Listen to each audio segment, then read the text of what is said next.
right, first up, we're going from pies to dumplings. Seattleite Frankie Gaw is here. Thanks for having me. Thank you so much for being here. You brought your beautiful new cookbook, Yes. First Generation, and it's more than just recipes, right? Yeah, it's a cookbook that's also about my identity. So I grew up with a Taiwanese family, but we grew up in Ohio.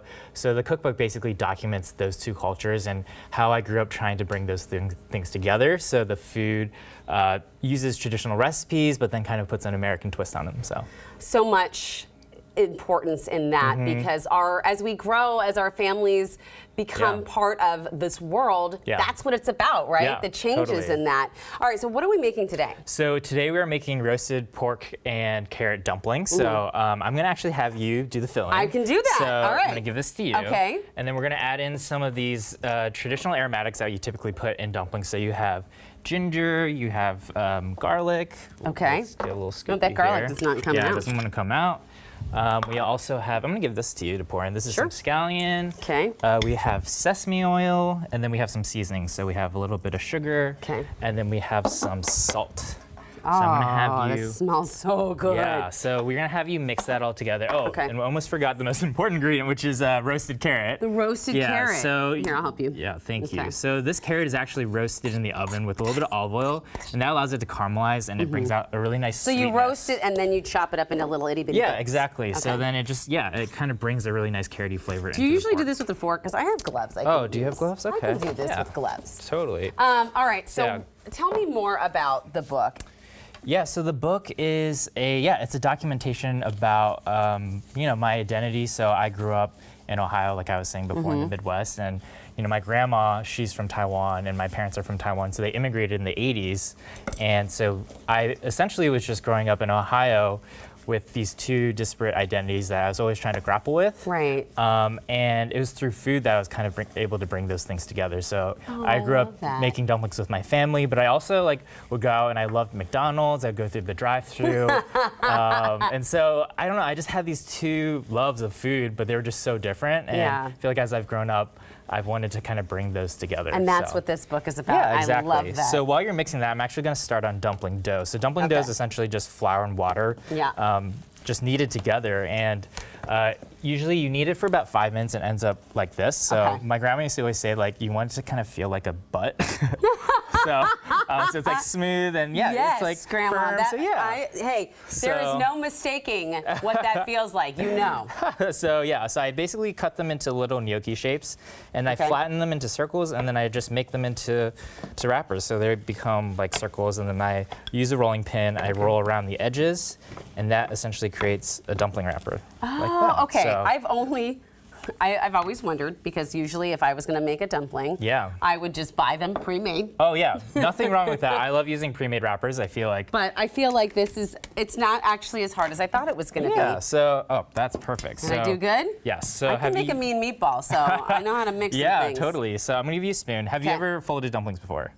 My friend Michelle Lee taught me how to fold dumplings earlier this week, so I'm actually glad. Okay, so you're like... I'm glad that I had that tutorial so I don't embarrass myself. Okay, but let's be real. So I'm gonna have you scoop just like a little bit, like maybe...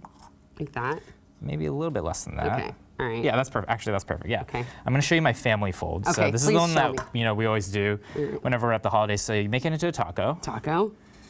And then I pinch in the center, so give it a good pinch right in the center. Okay, yep. Perfect. And then go like halfway down on the left side. Okay, wait, left, my other left? And then find just one side of it. Okay, yeah. And then you bring that to the center. Oh. Oh yeah, that side, yes, perfect. And then you pinch that right there. Okay. And then do the same on the other side.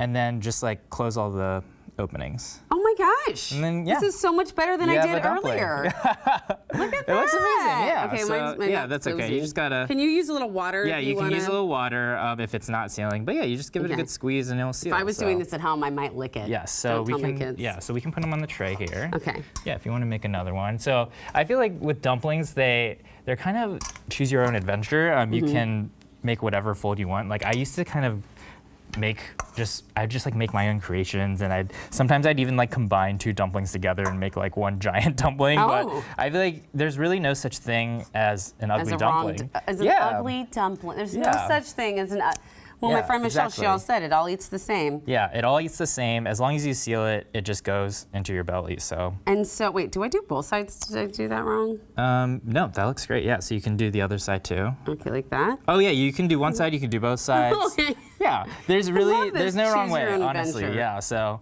yeah, I just give it a good this squeeze. is actually really, Yeah, so it's very relaxing. You can do one more. Doing this, it's very, my kids would call it, Yeah, it's a satisfying on one. there. Yeah, and the other thing too with dumpling dough is that you can, because it's flour and water, you could use like vegetable juice and you can dye it different colors. So that's why we have like orange wrappers right there. I was gonna ask you, is that like a yam? Oh yeah, no, flavor? it's just red bell pepper that's been strained, and then that replaces the water, and then you mix that in the dough, and it dyes it orange. So. And Bob's your uncle. There you have Yeah, it. so that looks great. So we're gonna actually start cooking these now. So All right. I like my dumplings crispy on the bottom and tender on the top. So I just put a little bit of oil, and then I just put the bottoms on the pan, and that'll just start to sizzle. Okay. And this is called steam frying. So you're essentially just pan frying the bottoms, and then you'll add some water to it. Okay. So we have some water here. Whoops. So we'll let that pour it in. And then you And then, yeah, we'll have a cover. Yeah, perfect. So this will cook for like 7 minutes, and then it'll basically steam up, and it'll make it really tender. And then you'll have dumplings here. Okay, yeah. your dumplings are much Yeah, I can prettier give than you, mine give were. you a Thank chopstick. you. Here's a. Oh, I'm gonna go. I'm you're gonna do two mix the Great. colors. Yeah, so go for it. Yeah. Oh my gosh, this So yeah, is I love dumplings delicious. because they're a fun communal Real activity. dumpling. You can do it with your friends. You can do it with your family. You can use your fingers too if you want. Well, these are slippery little dumplings. Yeah. So this has a little bit of soy sauce and some green onions on the top. Oh my gosh, Frankie. This is good. Thank you. Better than any McDonald's Happy Meal ever. I'm sorry. Thank you. Oh my gosh. This is so delicious, and you have some other treats here too. Yeah, so we have here a cold noodle salad that's made with a peanut ginger garlic sauce, and then you add in some fresh cucumber, and you cook a little egg omelet, which you then cut into little slices, and then there's fresh herbs. So there's cilantro, scallions, and then we also have a dessert, which is from the bake sale chapter, which is basically an homage to bake sales of my childhood, in Ohio in the suburbs. And this is a Rice Krispie treat that is made with oolong tea. So it kind of tastes like a boba tea, but in a Rice Krispie form. So. Oh my gosh, the kids are gonna love that. Oh my gosh, Frankie, this is all so good. And he's actually sharing his roasted carrot and pork dumpling recipe with us. All you have to do is text the word recipe, just that word, to 206-448-4545. We'll send the link straight to your phone. But Frankie isn't going anywhere. You're sticking around for Hot Topics? Yep, I am. All right, it's gonna be fun.